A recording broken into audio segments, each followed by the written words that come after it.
the Pentagon to detail plan to increase security in the U.S.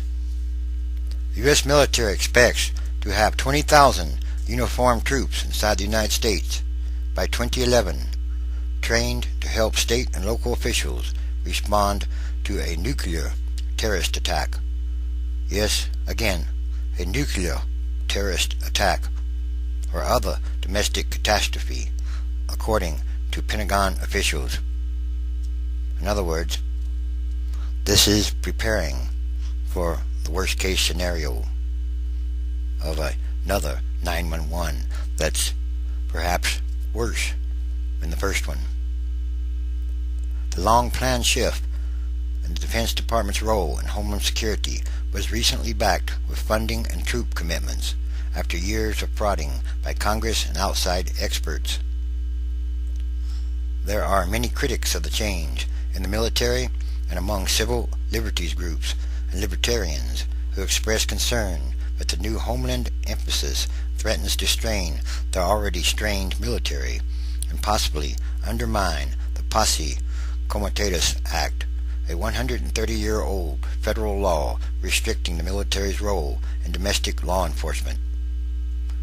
There was probably a good reason for that law. Anyway, but the BUSH, yes, sorry, but that's still a four-letter bad word, administration and some in Congress have pushed for a heightened homeland military role since the middle of this decade, saying the greatest domestic threat is terrorists exploiting the proliferation of weapons of mass destruction. That doesn't sound good. Before the terrorist attacks of September 11, 2001, dedicating 20,000 troops to domestic response, a nearly sevenfold increase in 5 years, would have been extraordinary to the point of unbelievable, said Paul McHale, Assistant Defense Secretary for Homeland Defense. But the realization that civilian authorities may be overwhelmed in a catastrophe prompted a fundamental change in military culture. The Pentagon's plan calls for 3 rapid reaction forces to be ready for emergency response by September 2011. The first 4,700 person unit, built around an active duty combat brigade based at Fort Stewart, Georgia, was available as of October 1st, said the commander of the U.S. Northern Command.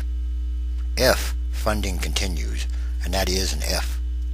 2 additional teams will join nearly 80 smaller National Guard and Reserve units made up of approximately 6,000 troops and supporting local and state officials nationwide. All would be trained to respond to a domestic chemical, biological, radiological, nuclear, or high-yield explosive attack, yes, like an atomic bomb, or a CBRNE event, as the military calls it. Military preparations for a domestic weapon of mass destruction attack, like a 911, much worse than the first one, have been underway since at least 1996, when the Marine Corps activated a 350-member chemical and biological incident response force. Such efforts accelerated after the September 11th attacks, and at the time Iraq was invaded in 2003.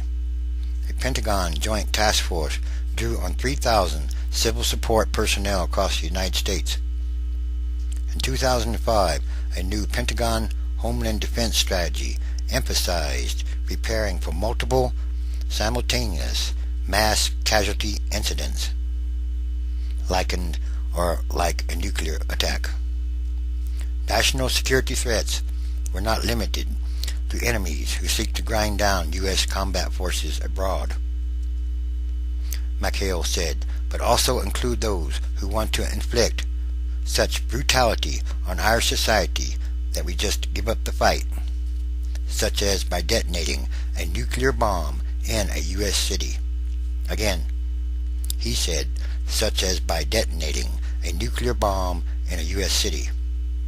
This has become more probable, if not possible, especially in light of what's happening in Afghanistan, Pakistan, and India, because all things are connected or interconnected. In late 2007, Deputy Defense Secretary Gordon England signed a directive approving more than $556 million over 5 years to set up the 3 response teams, known as CBRNE, Consequence Management Response Forces. Planners assume an incident could lead to thousands and thousands of casualties, if not more, and more than 1 million evacuees and contamination of as many as 3,000 square miles or more. About the scope of damage Hurricane Katrina caused in 2005, of course, with an atomic weapon or a nuke, well, you'd have to add in the radiation, the damage from the radiation, and the long-lasting effects of that. Because a nuke is not, it's very bad. And, once again, this has become more possible, if not more probable, because Pakistan has approximately 150 nuclear devices or weapons, bombs, and it's not looking good. All these things are starting to come together, it seems to be, in some kind of way.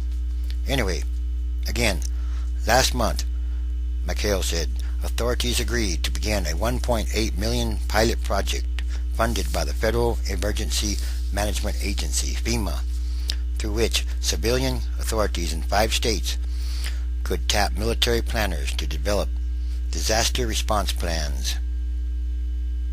Hawaii, Massachusetts, South Carolina, Washington, and West Virginia will each focus on a particular threat: pandemic flu, a terrorist attack, a nuclear terrorist attack, hurricanes, earthquake, and catastrophic chemical release are likened to or like a dirty bomb, respectively, speeding up federal and state emergency planning begun in 2003.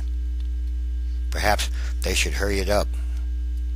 Last Monday, Defense Secretary Robert M. Gates ordered defense officials to review whether the military, National Guard, and reserves can respond quickly or adequately to domestic disasters.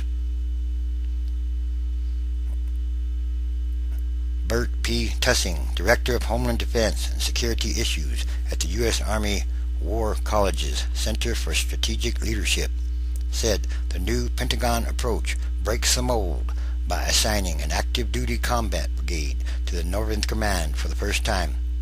Until now, the military has required the command to rely on troops requested from other sources. This is a genuine recognition that this job isn't something that you want to have a pickup team responsible for, said Tussing, who has assessed the military's homeland security strategies. The ACLU and the Libertarian Cato Institute are very troubled by what they consider an expansion of executive authority. That part's true, yes. Domestic emergency deployment may be just the first example of a series of expansions in presidential and military authority, or even an increase in domestic surveillance. That's already going on, of course, in some kind of way, probably of everybody, said Anna Christensen of the ACLU's National Security Project.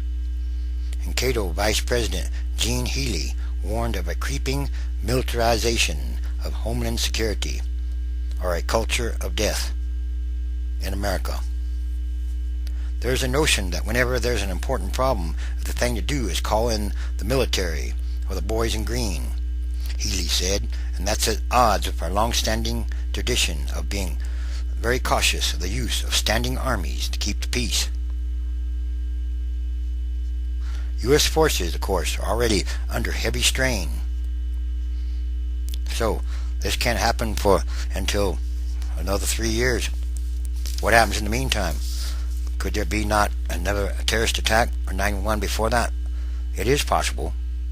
Anyway, these are more signs, the end times transition days. And yes, everything is connected.